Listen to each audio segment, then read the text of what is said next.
Perkenalkan, nama saya Rinaldi Kanisius Detan, NIM 20110102, kelas B, Prodi Sistem Informasi. Analisis penerapan ERP dan SCM pada PT Indofood. A. Profil perusahaan. PT Indofood Sukses Makmur Tbk adalah sebuah perusahaan yang memproduksi berbagai jenis makanan dan minuman. Awalnya perusahaan yang berdiri pada tahun 1590 ini bernama PT Pangajaya Inti Kusuma. Kemudian diubah menjadi Indofood Sukses Makmur pada tahun 1994. Kemudian di tahun selanjutnya perusahaan ini mengakuisisi pabrik penggilingan gandum Bogosari. Indofood terus melakukan perluasan usaha dengan mengakuisisi 80% saham perusahaan yang bergerak di bidang perkebunan, agribisnis, dan distribusi. Agar tetap sukses, perusahaan ini memegang nilai disiplin perusahaan menjalankan bisnis dengan integritas, memperlakukan stakeholder dengan hormat dan bersatu untuk berjuang menjadi unggul dengan inovasi yang berkelanjutan. Produk Indofood terkenal dan sangat digemari oleh seluruh masyarakat Indonesia dan dunia. Salah satu produk unggulan adalah mie instan bernama Indomie. Bagian B, visi dan misi. Visi, menjadi perusahaan yang sangat memenuhi kebutuhan pangan dengan produk bermutu, berkualitas, aman untuk dikonsumsi, dan menjadi pemimpin industri makanan. Misi, menjadi perusahaan transnasional yang dapat membawa nama Indonesia di bidang industri makanan. C. Landasan teori. Landasan teori menurut Heiser dan Rander, manajemen rantai pasok merupakan proses dalam mengelola berbagai macam kegiatan dengan tujuan untuk mendapatkan bahan yang belum jadi yang kemudian diubah dari barang yang belum jadi menjadi barang setengah jadi ataupun barang yang sudah jadi. Kemudian hasil dari barang tersebut akan dikirimkan ke pelanggan atau konsumen yang telah diedarkan ke pasar-pasar. Mengelola dan mengadilikan manajemen rantai pasok termasuk dari bahan baku atau bahan, pembayaran, informasi, dan pemasok ke produsen, atau dari pedagang pengecer atau grosir ke pelanggan atau pembeli mereka.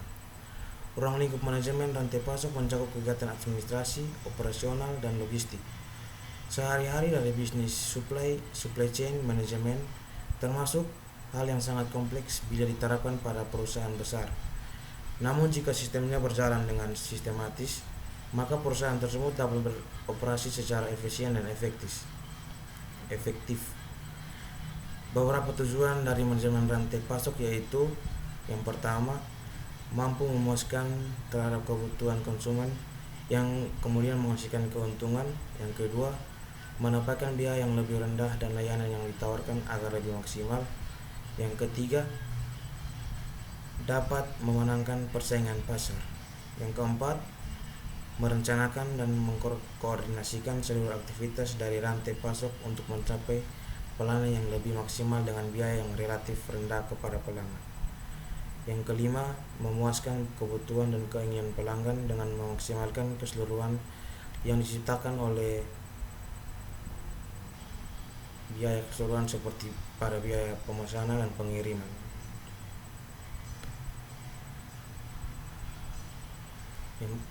Kepuasan pelanggan adalah tujuan utama dari kegiatan proses produksi.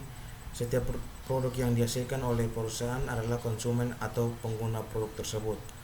Dalam konteks ini, pengguna dan konsumen adalah para pembeli yang setia dalam jangka waktu yang panjang. Meningkatkan gaji, banyaknya pelanggan yang setia serta menjadi mitra dari setiap perusahaan dapat meningkatkan penghasilan bagi perseorangan, sehingga pada saat perusahaan menghasilkan suatu produk tidak akan terjadi pemborosan karena produk yang dihasilkan banyak diminati oleh masyarakat luas.